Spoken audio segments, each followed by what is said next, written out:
If you enjoy these audiobooks and you'd like to support me directly in making more, quicker, please check out my Ko-fi link in the description below. Chapter 16. The video began by explaining the concept of artificial life. The program was aimed at a general audience, and its makers had assumed they needed to nail down the basics first. Amano glanced at Kaoru and laughed. Shall we skip this part? He felt it was safe to assume that any son of Hideyuki Futami would have a precise grasp of what artificial life was. Kaoru nodded, and Amano fast-forwarded. The screen displayed a succession of geometrical patterns, appearing, changing, flickering, then disappearing. Artificial life did not mean a biotech lab with people cutting and pasting DNA to create man-made monsters. Nor did it involve cloning technology. It was a computer simulation, man-made life forms appearing and disappearing on computer monitors. It was fair to say that the idea behind artificial life had come from the Life game, a computer game in general circulation toward the end of the last century. In its earliest forms, it was rather like playing on a chessboard. The computer screen was filled with interesting lines in 2 dimensions, like a chessboard, only with a far greater number of squares. Each square was known as a cell. A cell could either be alive or dead. A living cell was black, while a dead cell had no color. A glance at the board showed only the living cells, colored black. Each cell bordered 8 other cells on the top, bottom, left, right, top right, top left, and bottom left. Rules were determined for the cells. For example, it might be decided for a living cell that if it bordered on 2 or 3 living cells, it might be decided for a living cell that if it bordered on 2 or 3 living cells, and neither more nor less, it would survive to the next generation. If it bordered on no living cells, only 1 or 4 or more, it would die. At the beginning of play, living and dead cells were randomly determined, and play proceeded from one generation to the next. Time advanced digitally, with cells living or dying in each generation. If a cell had 2 or 3 cells adjacent to it, it would be sustained by these neighbors and live on, while if it had 1 or no cells nearby, it would die of loneliness, and likewise, if it had 4 or more neighbors, it would die of overcrowding. Since the living cells were represented by black squares, with each passing generation the monochromatic patterns on the display changed. The principle behind the game was quite simple, but in actual play a wide variety of patterns was possible, with highly suggestive results. One pattern found squares spreading slantwise after a certain number of generations. Another pattern saw what looked like repeated tremors. Some patterns were stable, with no change at all.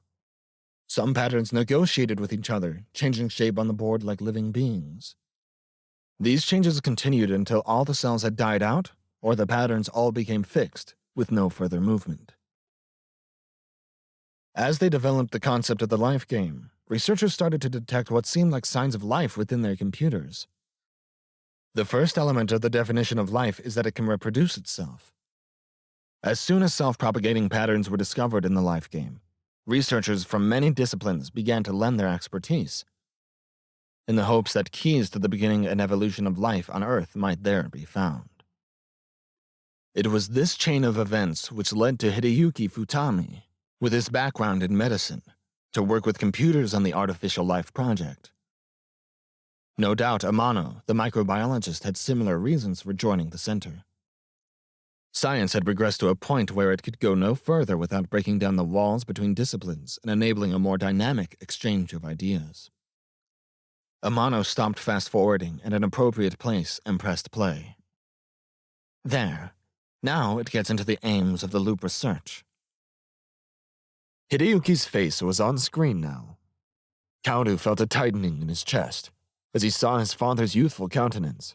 This had been filmed not long after his marriage. His hair was still thick, his whole being suffused with passion and confidence. The firmness of his muscles was evident even through his clothing. Come to think of it, This was the first time Kaudu had seen video of his father from before Kaudu's birth. He hadn't been expecting it. It was surprise as much as anything that shook him. The image changed to a vast desert in America, to a superconducting superaccelerator some 30 miles in diameter, part of a project long since abandoned. Aerial shots showed the exterior, and then the scene cut to the interior. The huge ring-shaped research facility, once a useless hulk, was now filled, the video revealed, with a huge number of massively parallel supercomputers. The numbers were incredible. 640,000 computers buried beneath the desert sand, a truly overwhelming sight. Then the scene made another abrupt shift, this time to the skyscrapers of Tokyo. The camera went underground again, into a maze of abandoned subway tunnels branching out like a spider's web. Here, too, were installed 640,000 massively parallel supercomputers. Underground, where the humidity was low and the temperature was relatively constant year-round, was the ideal place for the computers. This joint Japanese-American collection of massively parallel supercomputers, a staggering 1.28 million in all, was there to sustain the loop. Hideyuki reappeared on screen. Having shown off the hardware that drove the loop, it was time to explain the software. Hideyuki pointed to a computer screen and narrated in precise, well-chosen words, while the process of cellular division was demonstrated through symbols. The Hideyuki Kaudu knew was inclined to speak quickly and animatedly, but the Hideyuki on the video averted his eyes from the camera and spoke somewhat shyly, although not without confidence. Kaudu already understood what Hideyuki was explaining now. Although it had been research in progress then, from a standpoint 20 years on, it was fairly easy to comprehend. But what was their methodology? These were the first detailed images Kaudu had seen of the project, and his interest was captured. The monitor Hideyuki was pointing at showed the development of the cell of some organism, and next to it the same process recreated artificially and represented symbolically. A natural cell and a man-made one, side by side. Over time, they both took roughly the same shape. The process by which the real organism formed was translated into symbols and manifested in the computer simulation. Upon the incorporation of various algorithms, the shape of an organism appeared on the monitor. The idea behind the Loop project, a joint Japan-US undertaking, had been to create life within the virtual space of the computers, pass on DNA from generation to generation, and incorporate the mechanisms of mutation, parasitism, and immunity, thereby to create an original biosphere to simulate the evolution of life on Earth. In short, to create another world exactly like the real one, on computers. At this point, Amano paused the videotape and turned to Kaudu. "Do you have any questions thus far?" "Well," Kaudu spoke up, "what field, exactly, was this research supposed to be useful to?" This had been nagging at him for some time. Where did the funding come from? What kind of practical application would this research have had? Judging by what he'd seen, the budget was probably big enough to require government support. Solving the riddles of life on Earth, the mechanism of evolution, would be sure to satisfy academic curiosity, but he doubted it would make money for anybody. "We were taking the long view.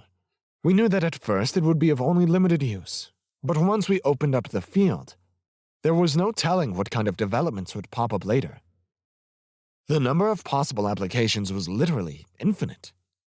Fields like medicine and physiology for starters, but also microbiology, physics, meteorology, and not just science. We expected it to have implications for everything from understanding movements in stock prices to figuring out social science problems such as population increases." Amano paused and laughed. In fact, the fruits of the Loop research had proven useful on a wide variety of fronts.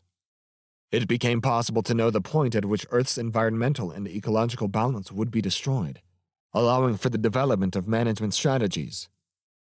There were epochal advances in the study of at what point in the brain's development consciousness appeared. The contribution to medicine was huge, as treatments for several serious illnesses came to light. The rest of the video was spent mostly on methodology. Hideyuki used diagrams to explain how through the application of chaos theory, nonlinearity, L systems, genetic algorithms, and the like, the program was able to learn and evolve. As an example, fragmentary images of cellular division were interspersed into the narrative. A shot of a cell dividing and redividing until it grew into an organism pulsated its way across the screen as if on fast forward. The network developed dynamically, rather like a cancer cell growing capillaries.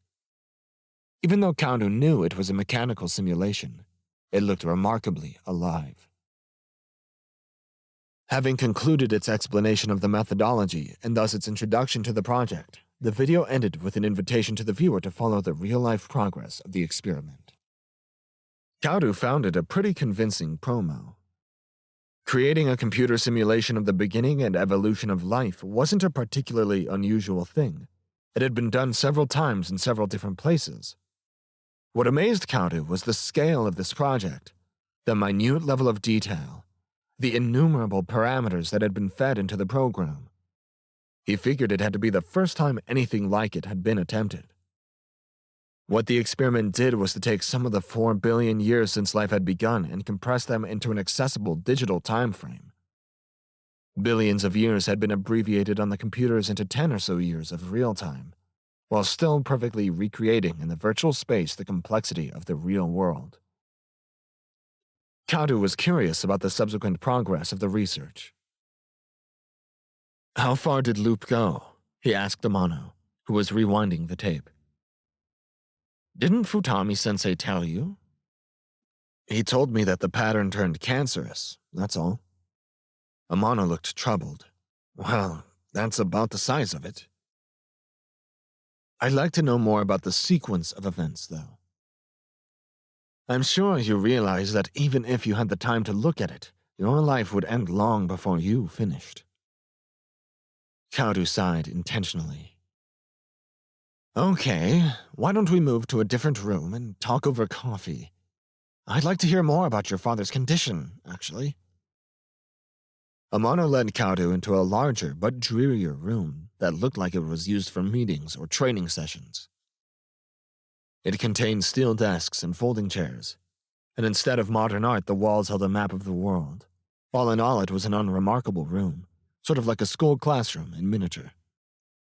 They sat at a table facing each other, and from nowhere appeared the receptionist to place cups of coffee in front of each of them. It looked hot, at least. Steam rose from the disposable cups. Amano wrapped both hands around his cup and brought it to his mouth. The room was windowless, too, and the air conditioning was turned up too high. Up to now, Kaoru had been so wrapped up in what he was hearing that he'd been oblivious to the cold inside the center. As he watched Amano take advantage of the warmth of the coffee, Kaoru finally noticed that his own arms had goosebumps from the cold. In between sips, Amano began to relate the history of the virtual world. He spoke like an old man telling him storybook stories. Relating the simulation in the form of a story was probably the most primal, direct way to go about it. In any case, it didn't strike Kaoru as inappropriate. Simulation it may have been, but it was also life, and it was natural for its history to contain story-like elements. Perhaps that's why Kaoru was able to become comfortably absorbed in Amano's tale. It was fun to re-experience the history of the world, but only until just before the end.